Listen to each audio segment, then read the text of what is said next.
Nepal stock exchange नेप्सेले बजारलाई अझ गतिशील, प्रतिस्पर्धी र आधुनिक बनाउने उद्देश्यसहित भित्तोपत्र कारोबार सञ्चालन नियमावली 2075 मा महत्त्वपूर्ण संशोधन अघि बढाएको छ।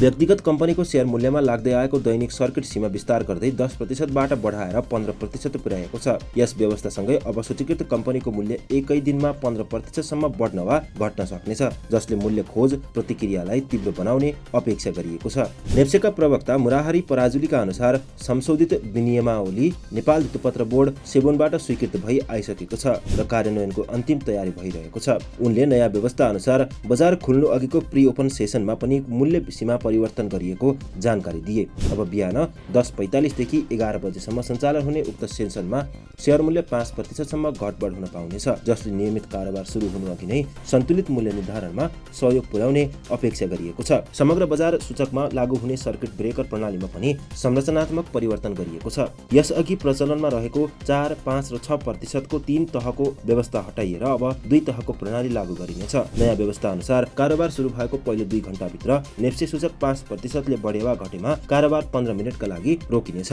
यदि त्यसपछि बजार पुनः खुल्दा सूचक 8% ले उतार चढाव भएमा सो दिनका लागि सम्पूर्ण कारोबार बन्द हुनेछ। यस परिवर्तनले बजारको असामान्य उतार चढावलाई नियन्त्रण गर्ने र लगानीकर्तालाई जोखिम व्यवस्थापनमा सहयोग पुग्ने विश्वास गरिएको छ।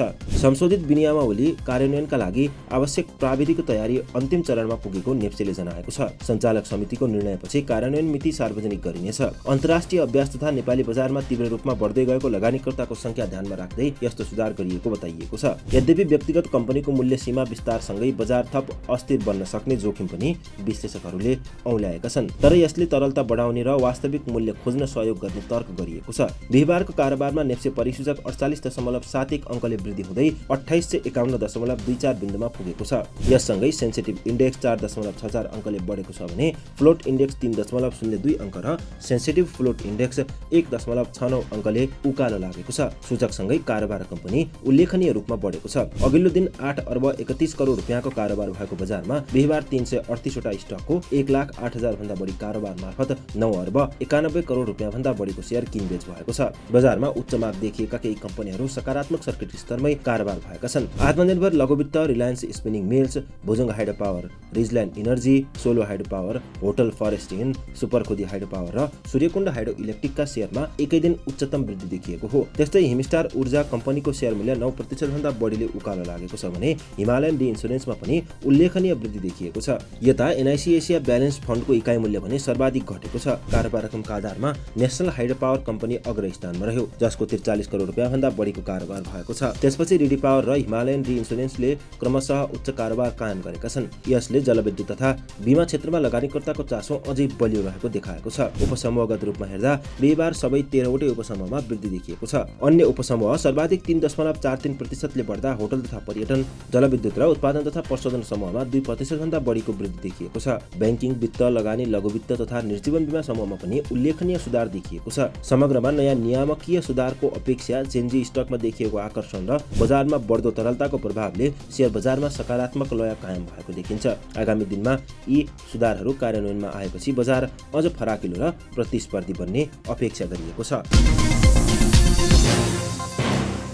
प्राविधिक संकेतहरू मजबुत बन्दै जाँदा नेपाल स्टक एक्सचेन्ज नेप्से परिसूचकमा बिहीबार पनि सकारात्मक गति कायम भएको छ। दिनभरको कारोबारपछि बनेको डे चार्टले बजारमा क्रमशः बलियो अपट्रेन्ड विकास भइरहेको स्पष्ट संकेत दिएको विश्लेषक अजित खनाल बताउँछन्। यस दिन बजारले अघिल्लो उच्च बिन्दु हायर हाईलाई पार गर्दै पुनः नयाँ हायर हाई बनाएको छ। लगातार हायर हाई बन्नु बजारमा खरिद दबाव बलियो बन्दै गएको संकेत मानिन्छ। अझ महत्त्वपूर्ण कुरा, यस क्रममा नेप्सेले 20 दिने मुभिङ एभरेज, मिडल ब्यान्ड र पिभोट क्षेत्रलाई भोल्युम सहित ब्रेक गरेको छ, जसले प्राविधिक रूपमा बजार थप सकारात्मक मोडमा पुर्याएको छ। सामान्यतया यस्ता ब्रेकआउटलाई ट्रेड कन्फर्मेसनका रूपमा लिने गरिन्छ। कारोबार रकमतर्फ हेर्दा अघिल्लो दिनको तुलनामा वृद्धि देखिएको छ। विशेष गरी हायर हाई क्यान्डलसँगै बढेको भोल्युमले बजारमा स्मार्ट मनी प्रवेश भइरहेको संकेत दिने गर्छ। यसले बजारमा टिकाउ र दिगो उकालो सम्भावना बढाएको विश्लेषण गरिएको छ। बिहान ग्याप अप ओपन भएको बजारले सुरुवाती 10 मिनेटमै ग्याप फिल गरेको थियो, जुन स्वस्थ करेक्सनको संकेत मानिन्छ। त्यसपछि 11-12 बजे दिनको न्यून बिन्दु डे लो बनाएपछि बजारले पुनः उकालो यात्रा सुरु गरेको देखिन्छ। दिनभर हायर लो को संरचना बनाउँदै अघि बढेको बजार अन्तिम 10 मिनेट अघि दिनकै उच्च बिन्दु डे हाईमा पुगेको थियो। अन्त्यमा सानो करेक्सन सहित बजार बन्द भएको छ, जसलाई सामान्य प्रफिट बुकिङका रूपमा लिएको छ। RSI इन्डिकेटर पनि मध्यम क्षेत्रबाट माथितिर उकालो लाग्दै गएको देखिन्छ, जसले बजारमा मोमेन्टम बढ्दै गएको संकेत गर्छ। तर अत्यधिक ओभरबट क्षेत्रमा नपुगेकाले अझै बजारमा उकालोका लागि स्पेस बाँकी रहेको बुझिन्छ। यद्यपि समग्र सूचकले मिडल ब्यान्ड ब्रेक गरे पनि सेक्टरगत रूपमा पूर्ण समर्थन देखिएको छैन। 13वटा सेक्टर मध्ये 9वटा अझै 20 MA ब्रेक गर्न नसक्नु बजारमा आंशिक कमजोरी रहेको संकेत हो। यसले समग्र बजार भन्दा केही ठूला कम्पनीहरूमा मात्र वृद्धि केन्द्रित भएको देखाउँछ। त्यसैगरी ठूला ब्रोकरहरूको कारोबार विश्लेषण गर्दा 10 प्रमुख ब्रोकर मध्ये 6वटाले खरिद भन्दा बढी बिक्री गरेको तथ्यले डिस्ट्रिब्युसनको संकेत बनी देखाएको छ। यसले बजारमा केही ठूला लगानीकर्ताले मुनाफा सुरक्षित गर्न थालेको अनुमान गर्न सकिन्छ। समग्रमा प्राविधिक रूपमा बजार अहिले सकारात्मक ट्रेन्डमा प्रवेश गरेको देखिए पनि सेक्टरगत कमजोरी र ब्रोकर गतिविधिले सावधानी अपनाउनु पर्ने संकेत दिएको छ। आगामी कारोबारमा यदि सबै सेक्टरले साथ दिने र भोल्युम निरन्तर बढिरहने हो भने बजारले अझै माथिल्लो लक्ष्यतर्फ यात्रा गर्न सक्ने सम्भावना बलियो देखिन्छ।